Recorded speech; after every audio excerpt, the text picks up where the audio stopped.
Indeed, you have been watching NBC's coverage of the impeachment trial. We're going to break away right now to bring you not only our coverage of the trial, but the rest of the day's news and weather. First at 4 starts right now.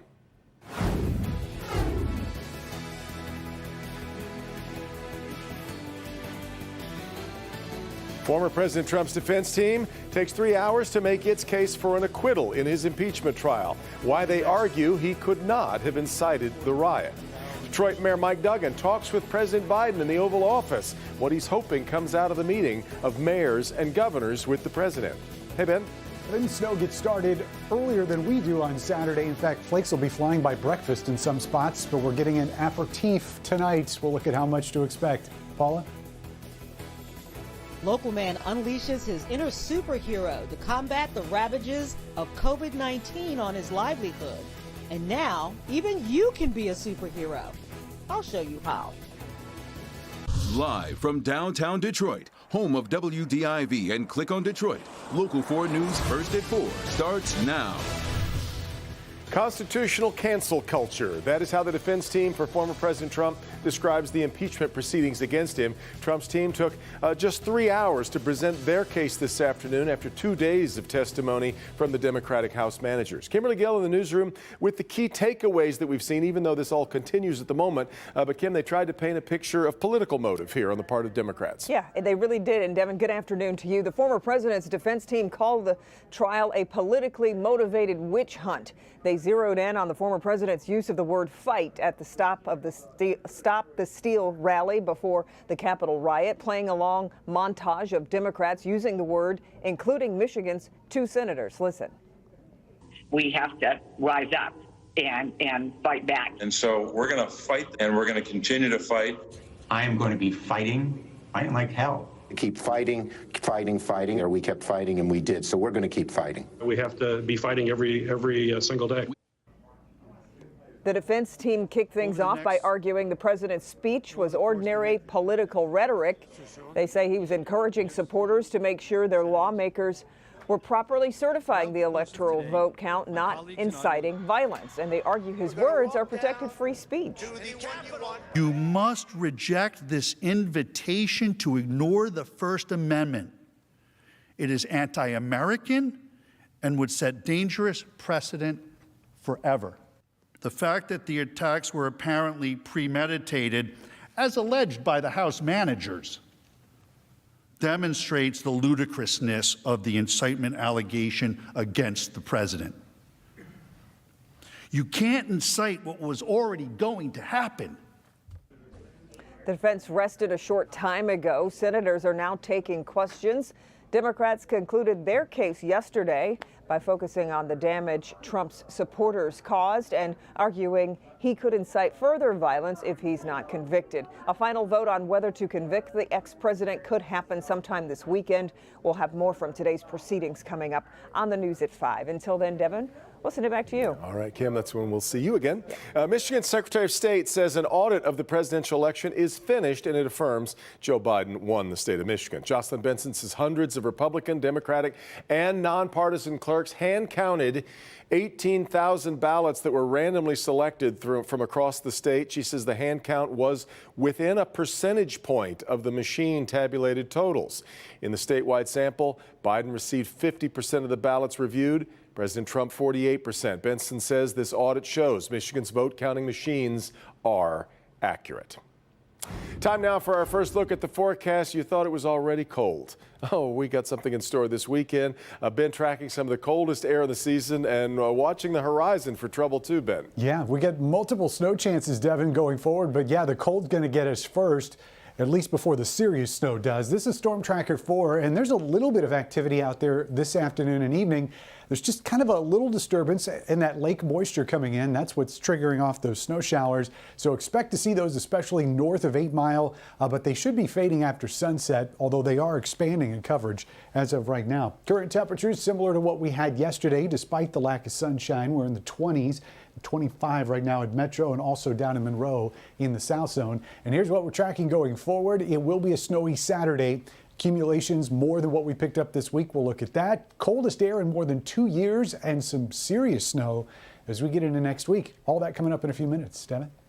Ben, all right, big developments coronavirus-wise to talk about today from Washington. Let's start, though, here in Michigan with the new numbers from the state. Over the past 24 hours, state reporting 1,193 new cases and 10 more deaths.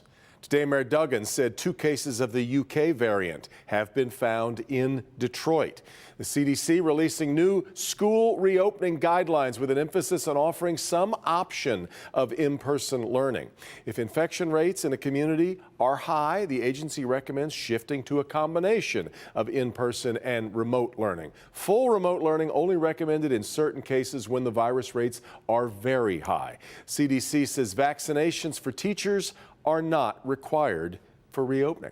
Now, Mayor Duggan made a trip to the White House today to meet with President Biden. He joined a bipartisan group of mayors and governors in the Oval Office to discuss the president's $1.9 trillion COVID relief plan.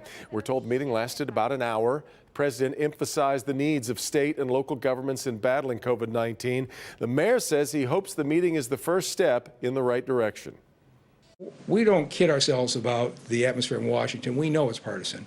But we're really hoping that for the next couple of months on this national issue, that they can set partisanship aside, and the president made it clear he really wants bipartisan support for America's rescue plan.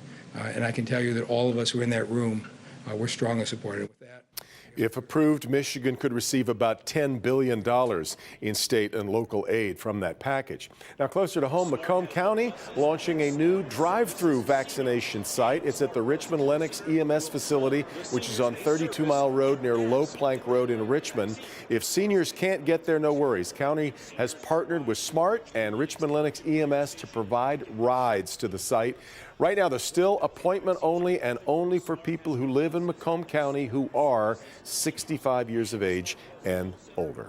Now, without question, the coronavirus restrictions have changed so many lives. But a local man with a combination of brains and creativity is rewriting his pandemic story. He's created a new business aimed at putting everyone's favorite superheroes at their fingertips.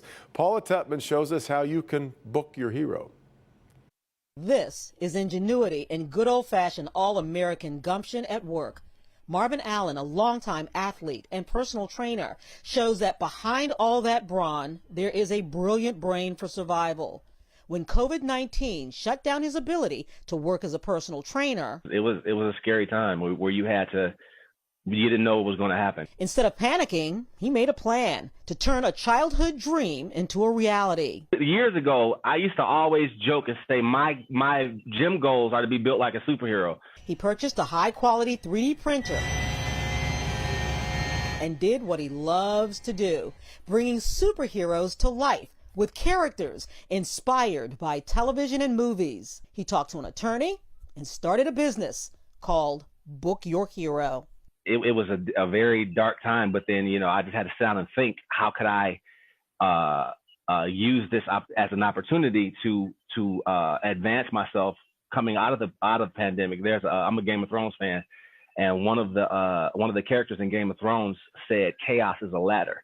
And I took the mentality of you could use this opportunity to sit down and not do anything and just say, okay, I get to stay home for a couple months, or you can use it to set yourself up and prepare yourself for what's going to happen after the pandemic. And now he is launching his multi-faceted hero service. Start with custom helmets that can turn the ordinary Joe into anyone he wants.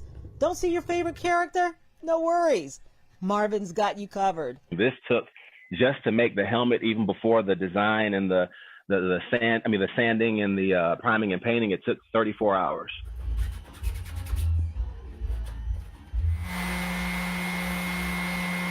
Then there's the party services. Parents can book their hero, and Marvin visits with a no-contact gift drop-off to delight the child and everyone.